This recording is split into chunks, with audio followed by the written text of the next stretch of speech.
One of the goals of our maintenance or tune-ups are to get the client's system running the best that it can so that it doesn't fail during the hot time of the year.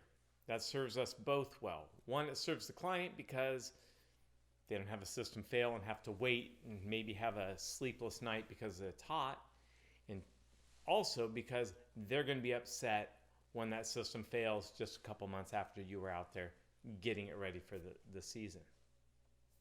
It helps your company because you're now doing new customers during the heat of the season, the customers other companies can't get to, at full price rather than doing your club members at a discount.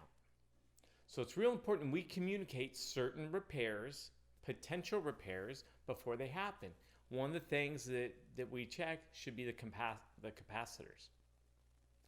So the script for the capacitors, pretty simple.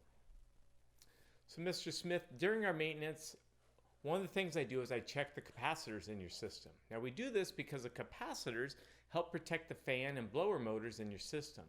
When the capacitors fall out of the recommended tolerances, the motors can overamp and fail. And when do you think that they'll most likely fail? Right, on the hottest day of the year. So here's your run capacitor. And by the way, you can take it right out of the system. You could show them right on it what it reads. The rating is printed right here on the side, and it says that this is a 10 microfarad capacitor. But when I put my meter on it, it's only reading 8.5 microfarads. It's failing. Now I have one in my truck, and I can replace it for only $129 now, so that you can reduce the chances of a $350 motor failing later. Would you like me to take care of that while I'm here today?